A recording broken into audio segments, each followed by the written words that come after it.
Good morning, students.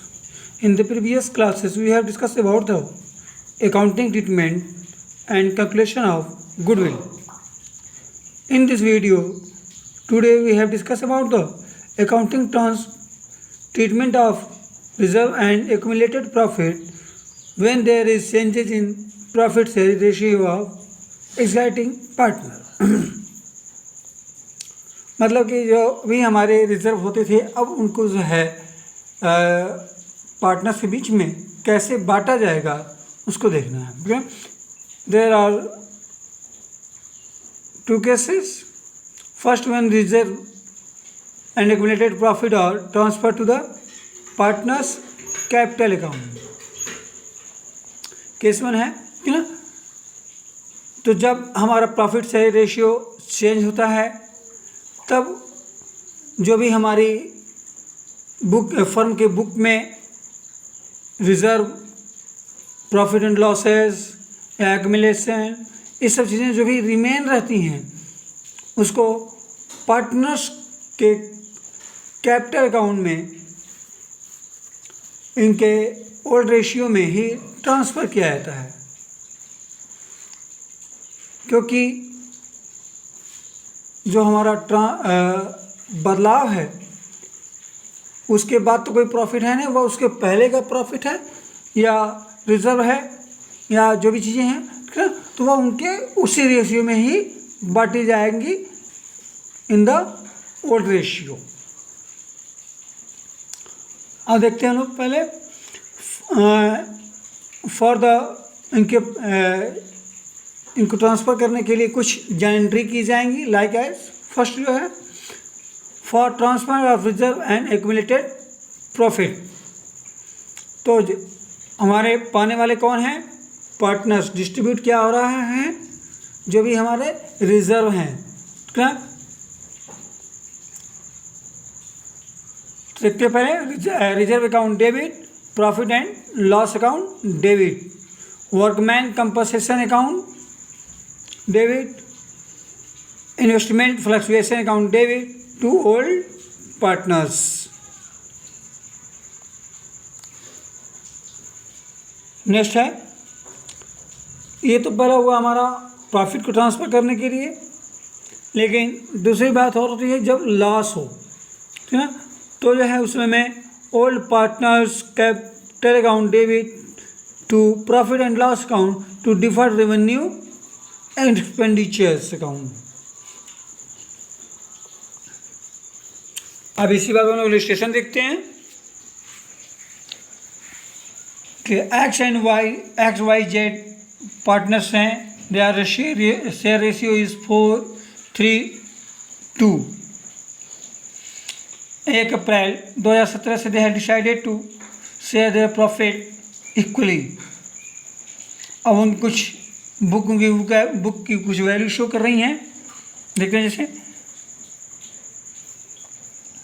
Profit and loss account credit है, ये 1,20,000 general reserve है. Workman compensation reserve in advertisement suspense account debit. अब हमें करना क्या है, इसकी जनरल एंट्री पास आउट करनी है. तो जो भी हमारे गेनिंग्स हैं उनको हम लोग डेबिट करेंगे. Just like profit and loss है, क्रेडिट है मतलब लाभ हुआ हमें, जनरल रिजर्व है, वर्कमैन कंपनसेशन रिजर्व है. ठीक है, तो इन सब को हम करेंगे डेबिट. और इसके बाद से एडवर्टाइजमेंट सस्पेंस अकाउंट का जो है वो होगा क्रेडिट होगा. लेकिन उसके पहले जो है इन जो भी हमारी गेनिंग है उनको हम पार्टनर्स में डिस्ट्रीब्यूट कर लेंगे उनके ओल्ड कैपिटल शेयर रेशियो के रिकॉर्डिंग. फिर इसके बाद से जो हमारा एडवर्टाइजमेंट सस्पेंस अकाउंट है इसको जो है हम पार्टनर्स में डेबिट करेंगे क्योंकि that's a kind of loss. और उसी प्रकार हम लोग लॉस की भी एंट्री कर लेंगे. कहीं लॉस होती है तो जैसे अब अगले क्वेश्चन में देख रहे हैं कि यहाँ पे इनको लॉस हुआ है और इनका ओल्ड रेशियो है 2:1.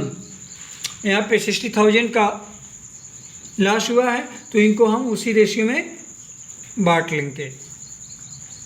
नेक्स्ट टॉपिक है हमारा workman compensation account. Workman compensation account मतलब क्या होता है कि हमारे संस्था में जब कोई एम्प्लॉय कार्य कर रहे होते हैं तो उनके हम लाभ या हितों के लिए कुछ चीज़ों को हम सिक्योर कर देते हैं। हो सकता है मैं भी जस्ट लाइक एक्सीडेंटल, तो उसके लिए हम कोई रिजर्व बना लेते हैं या मेडिकल रिजर्व बना लेते हैं। ऐसी छोटी मोटी चीज़ों को हम रिजर्व बना लेते हैं जो उनको कंपनसेशन नोट पे हम अलाउ करते हैं। ठीक है, तो अब जो है उनकी जब ये खर्च नहीं होते हैं तो दे है मेरे reserve, like as a reserve. तो उसके के लिए हमें क्या एंट्री होंगी उसके देखते हैं हम। करा कि first, if there is no claim against the workman compensation reserve account, तो उसके लिए जब कोई भी क्लेम ना हो, है ना, तो वहाँ पे हम उसको टोटली जो अमाउंट है उसको पार्टनर्स को क्रेडिट कर देंगे। Workman compensation account debit to partners capital account.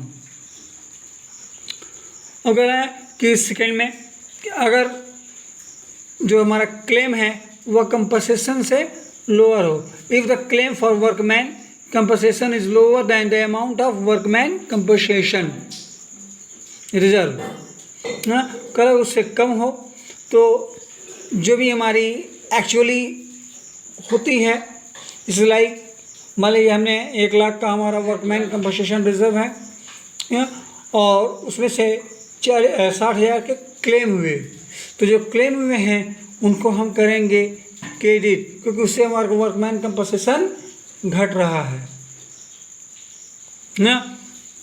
तो उसको provision for workman compensation account claim account रहेगा और जो बचेगा उसको जो है हम पार्टनर्स में क्रेडिट कर देंगे। इसकी एंट्री हो जाएगी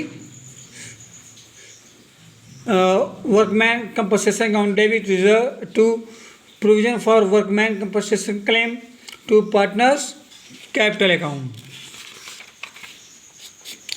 थर्ड केस है, if the claim is equal to workman compensation reserve, तो जब दोनों की किस मारे हमने क्लेम किया 1 लाख के, हमने रिजर्व बनाया था 1 लाख और क्लेम भी हुई है तो 1 लाख, ठीक है, तो उसके में पार्टनर्स कैपिटल में कुछ नहीं जाएगा क्योंकि कुछ बचा ही नहीं वहाँ पे। तो ऐसे कंडीशन में हम इसकी एंट्री पास आउट करेंगे workman compensation reserve account debit to provision for workman compensation claim account. फिर है कि if the claim more than amount of workman compensation reserve account. और इसमें मान लीजिए कि ऐसा भी होता है कि क्लेम हमने बनाया 1.5 लाख, हम रिजर्व बनाया था 2 लाख का और क्लेम हो गया 2.5 लाख का, क्या, तो ऐसे में जो हमारी 50,000 की डिफरेंस है क्या, वह होगी डेबिट। तो मतलब कि यहाँ पे आप देख सकते हैं कि प्रोविजन फॉर, इसकी एंट्री होगी प्रोविजन फॉर और workman compensation claim account 2.5 lakh से, और दूसरा जो होगा अब हम डेबिट करेंगे workman compensation account reserve account debit to revaluation account, क्योंकि उसने तो हमने बनाया था 2 लाख का, लेकिन अब जब रिवैल्यूएशन किया गया फिर से हुआ तो 50,000 बढ़ गए, तो रिवैल्यूएशन जो है आपके हो जाएंगे 50,000 से। या यहाँ पे देखिए बुक की रिकॉर्डिंग, तो हमारा जो रिजर्व अकाउंट है वह 50,000 से है, रिवैल्यूएशन अकाउंट 10,000 और क्लेम था हमारा 60,000। अब जो है हमारा जो भी हमारे रिवैल्यूएशन में लॉसेस हुए हैं वह पार्टनर्स में डेबिट होंगे, वह उनके ओल्ड रेशियो के अनुसार ही डेबिट होंगे। तो चलिए यहाँ पे सेशन देखते हैं हम लोग। PQR sharing profit and loss in the 3:2:1 decided to share future profit and loss ratio 4:3:2। चलिए मैं इससे न्यू रेशियो में कोई मतलब नहीं है क्या। अब अगर वर्कमैन कंपनसेशन रिजर्व है कितना हमारा 60,000 हमारा वर्कमैन कंपनसेशन रिजर्व, ठीक है। तो अब आइए देखते हैं क्या करना है हमें कि इसके हमें जर्नल एंट्री पास करनी है। केस 1 में there is no other information, अगर कोई इन्फॉर्मेशन न दिया जाए तो, कोई इन्फॉर्मेशन नहीं दिया जाता है तो दैट्स मीन्स यह है कि उसके ऊपर कोई क्लेम नहीं हुआ है, कोई खर्चा नहीं हुआ, वह टोटली हमारे पार्टनर्स में डिस्ट्रीब्यूट हो जाएगा इन द ओल्ड रेशियो।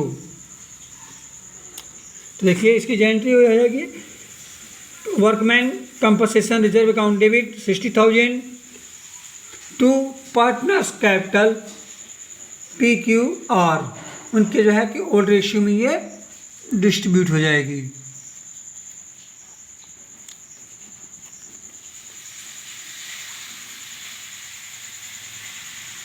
और इसके बाद से देखते हैं फिर case 2 is the claim amount of workman compensation estimated